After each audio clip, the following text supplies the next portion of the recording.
Hello children, welcome to the world of physical education हूँ and मैं हूँ आपके साथ अनुप नेगी। चलिए, काफ़ी स्टूडेंट्स की रिक्वेस्ट आ रही थी सर कुछ इंपॉर्टेंट बता दो, तो उससे पहले वेटेज की बात करते हैं। यूनिट नंबर 1 जो कि है management of sporting event. 5 marks यहाँ से बनते हैं। 7 मार्क्स का children and womens in sports, yoga से आपके 6 marks, children with special needs से 4 marks, sports nutrition 7 marks, test measurement 8 marks, physiology 4 number का यहाँ से बनेगा, biomechanics 10 marks, psychology 7 marks and unit 10 जो है ट्रेनिंग इन स्पोर्ट्स, वहां से 9 मार्क्स का टोटल 70 मार्क्स का आपका ये क्वेश्चन पेपर रहेगा। चलिए बढ़ते हैं आगे और डिस्कस करते हैं फटाफट से कि कौन कौन से इंपॉर्टेंट टॉपिक हैं। तो पहले बात करते हैं मैनेजमेंट ऑफ स्पोर्टिंग इवेंट, जो कि पहला यूनिट हमारे पास। यहाँ पे फंक्शंस ऑफ स्पोर्ट मैनेजमेंट, ये काफी इंपॉर्टेंट टॉपिक यहाँ से बनता है। Planning, organizing, staffing, directing and controlling. यहाँ पे एक चार्ट बना के बढ़िया से इसको एक्सप्लेन कर सकते हैं, आपको फुल मार्क्स मिल जाएंगे। हमेशा ही पूछा गया है यहाँ से क्वेश्चन की वेरियस कमेटीज कौन कौन से हैं जो रिस्पॉन्सिबल होती हैं टूर्नामेंट को कंडक्ट करने की, प्री, ड्यूरिंग और पोस्ट कमेटी। यहाँ से क्वेश्चन बनता है। फिक्सचर में मोस्टली क्वेश्चन बनता है जो है नॉकआउट टूर्नामेंट के ऑड नंबर का फिक्सचर। ठीक है, काफी कुछ यहाँ से आता है और हर बार ऐसे ही आया है, और एक बार शायद बीच में कभी आया था लीग टूर्नामेंट, अदरवाइज नॉकआउट ही यहाँ से फिक्सचर मेनली आता है आपको पास। एक्स्ट्रामुरल और इंट्रामुरल के ऑब्जेक्टिव पूछ लिए जाते हैं 3 मार्क्स के क्वेश्चन में कि क्या क्या ऑब्जेक्टिव है, इंट्रामुरल क्यों करवाया जाता है और एक्सट्रामुरल क्यों करवाया जाता है। कम्युनिटी स्पोर्ट्स प्रोग्राम से बहुत ही शॉर्ट क्वेश्चन है, उससे बन सकता है कि किस तरीके से, किसको हम कम्युनिटी स्पोर्ट्स प्रोग्राम कहते हैं, जैसे रन फॉर फन, यूनिटी, ये सारे अलग अलग कॉज के लिए रन कम्युनिटी स्पोर्ट्स ऑर्गेनाइज किए जाते हैं। ठीक है, चलो बढ़ते हैं आगे यूनिट 2 पे। ओके, तो यूनिट 2 में WHO द्वारा गाइडलाइन जो दी गई है डिफरेंट एज ग्रुप्स के लिए, एक्सरसाइजेस के लिए और उनकी प्रॉपर स्लीप के लिए, तो यहाँ से छोटा सा क्वेश्चन बन सकता है। बहुत बड़ा यहाँ से क्वेश्चन इसमें नहीं जाता। हाँ, कॉमन स्पोर्ट्सुअल डिफॉर्मिटी जो हमारे पास है, इनमें से कोई भी नॉक नीज, फ्लैट फुट, बो लेग्स, स्पाइनल कर्वेचर रिलेटेड और राउंड शोल्डर, किसी भी एक कॉमन पोस्चरल डिफॉर्मिटी के लिए, या फिर हम बोले लास्ट फूड मिथ, इन तीन में से सिर्फ एक कोई भी आएगा, ये पक्की बात है। उसके बाद चलते हैं चैप्टर और यूनिट नंबर 6 पे, जो साई खेलो इंडिया टेस्ट फिटनेस टेस्ट है। ये आपको लर्न कर देना है, क्योंकि यहाँ से किसी भी टेस्ट को हम ये नहीं बोल सकते कि ये इंपॉर्टेंट नहीं है या फिर ये नहीं आ सकता है। हर टेस्ट का अपना रोल है। तो यहाँ हार्वर्ड स्टेप टेस्ट की हम बात करें, बेसल मेटाबॉलिक रेट की बात करें, रिकली एंड जोन्स, तो इसमें से कुछ भी ऐसा नहीं है जो नहीं पढ़ने के लायक हो। ठीक है, हर कोई टेस्ट पढ़ना है। लास्ट में जॉनसन मैथनी वाला भी कुछ टाइम पहले ही सिलेबस में ऐड हुआ है, तो उसके भी चांसेस बनते हैं। हाँ, अगर बात करें हम फिजियोलॉजी एंड स्पोर्ट्स की, तो यहाँ पे physiological factors determining component of physical fitness, इसमें मेनली मैक्सिमम टाइम पूछा जाता है कि effect of exercise on cardio respiratory system. ये क्वेश्चन मेनली पूछा गया है, और इसके अल्टरनेटिव अगर पूछा गया तो पूछा जाएगा effect of exercise on muscular system.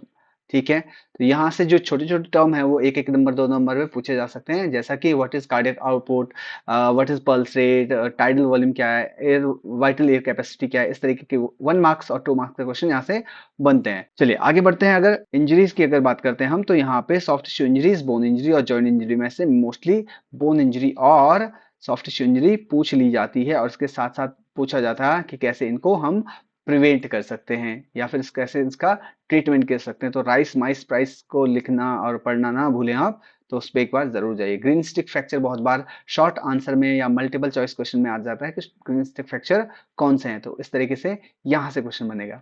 जो 8th यूनिट हमारे पास आती है, Newton's law of motion is there. ठीक है, जहां से क्वेश्चन बनते हैं कि कैसे न्यूटन्स लॉ ऑफ मोशन के एप्लीकेशन स्पोर्ट्स में होंगे, यहाँ से इस तरीके से क्वेश्चन बनेगा। नेक्स्ट, लीवर और उनके एप्लीकेशन इन स्पोर्ट्स पूछा जाएगा। इक्विलिब्रियम की पोजीशन क्या है और क्या क्या चीजें हैं जो इसको इफेक्ट करती हैं।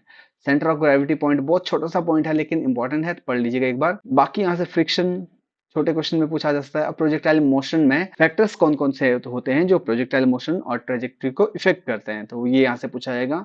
अगेन हम अगर साइकोलॉजी की बात करें तो काफी 9 मार्क्स का शायद इसका वेटेज है।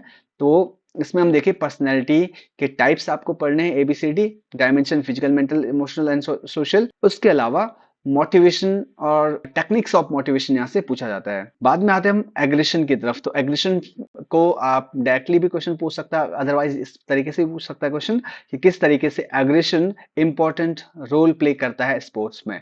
या फिर ये बहुत ज़रूरी नहीं है। मतलब एनालिसिस करने के लिए आपको क्वेश्चन दे सकता है। अगर हम बात करें साइकोलॉजिकल एट्रीब्यूट्स, तो एक छोटे-छोटे कॉन्सेप्ट में आ जाता है कि सेल्फ स्टीम क्या है, मेंटल इमेजिनरी क्या है, सेल्फ टॉक क्या है और गोल सेटिंग से कैसे हम गोल को अचीव कर सकते हैं। तो ये थोड़ा-थोड़ा यहाँ से पूछेंगे।